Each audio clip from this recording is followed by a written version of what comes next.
Pak Ustadz itu minta saya supaya diwawancara, di interview lah untuk di video kan. Pertanyaan pertama dari para ustadz itu pada saya, mengapa sih Bapak ini non muslim kok mau tergerak untuk ikut SLC?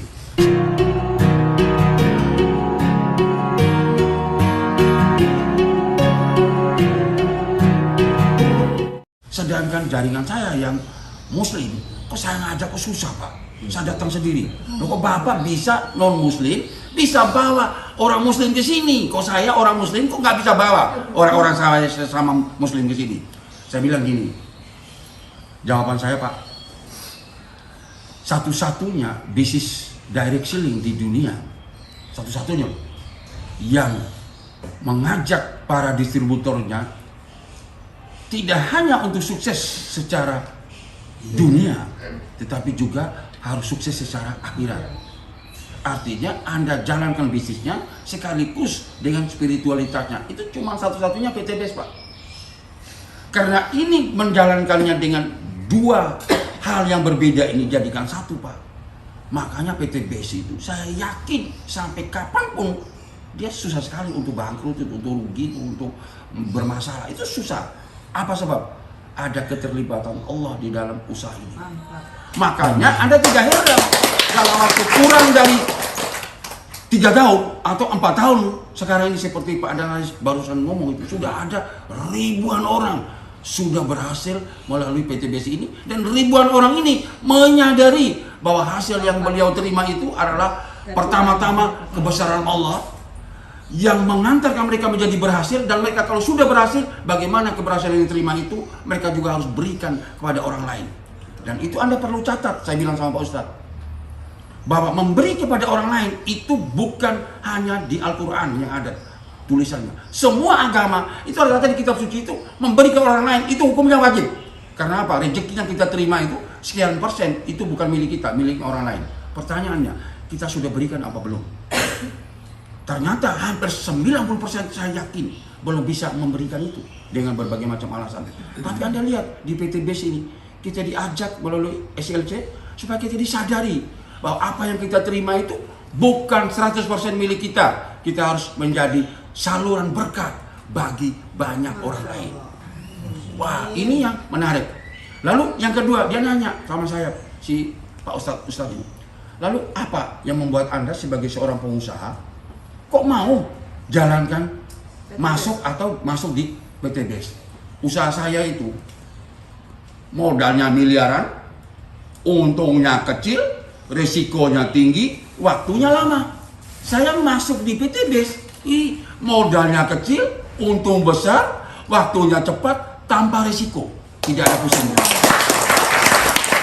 Dan itu saya buktikan sebagai pengusaha. Saya masuk di sini, ternyata 3 bulan loh, saya terima kurang lebih 600 juta tuh dari PT BES ini.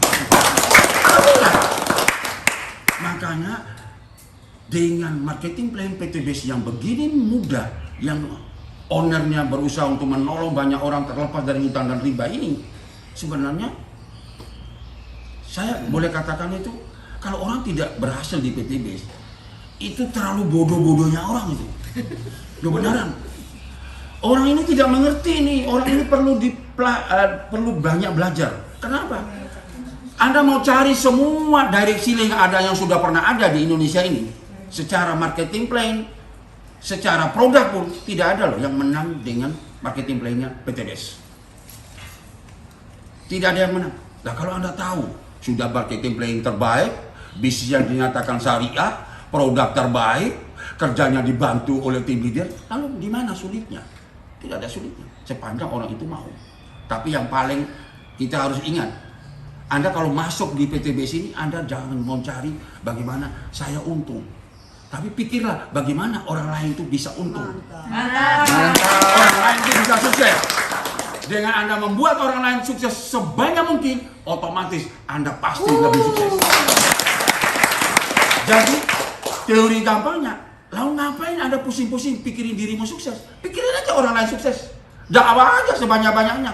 Buatlah mereka bisa lunas hutang bebas riba semua. Semakin banyak orang yang lunas hutang bebas riba, terima ribatnya, pasti kita jauh lebih banyak daripada orang-orang itu semua. Contohnya banyak. Saya kayak Pak Adan Haris ini terinspirasi buat saya. Atau janganlah kalau Pak Adan Haris terlalu jauh. Contohnya orang sebelah saya yang saya bilang berapa waktu lalu saya remehkan beliau. Saya usir kenapa? Saya pengusaha yang datang ibu rumah tangga. Satunya pensiunnya pegawai negeri, satunya pegawai negeri. Bicara sama saya soal bisnis. Ini orang gila apa ini orang gila. Daripada pusing-pusing saya, pergi. Tapi hari ini saya bertobat. Lo beneran. Saya nangis terseduh-seduh loh di mana tuh? Di SLC. Saya pikir lagi ini, beliau ini orangnya fly keler kayak gini bisa terima ribet banyak loh. Inspirasi banget saya.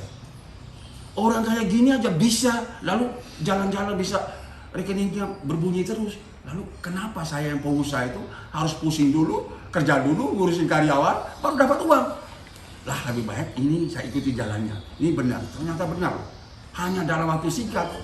Hari ini rekening saya juga walaupun belum banyak seperti beliau atau apalagi Pak Nanari, tapi bunyi juga. Iya. Tadi malam Anda tahu ya jam 12 malam jaringan di beliau nih course lain saya, nggak ada untung buat saya. Itu kepala kantor pariwisata Kabupaten Kebumen. Saya tunjukin pendapat saya per harinya. Wow, heran dia. Heran. Bapak, mohon maaf, saya bukain aja. Satu hari saya dapat berapa di sini? Bapak lihat. Ini, bukain. Mulai tanggal 1 sampai tanggal 30. Oh, kok bisa kayak gini, Pak? Makanya, Bapak biar pejabat, bayarannya kan 1 bulan sekali kan? Anda lihat ini nih. Pakai celana pendek, baju kaos. Ini tiap hari bayarannya gini loh. Wow. Akhirnya apa Pak Haris? Masuk langsung priority juga di PT Box tadi malam. Tadi malam Pak. Saya pikir itu Pak Analis. Terima kasih. Wassalamualaikum warahmatullahi wabarakatuh.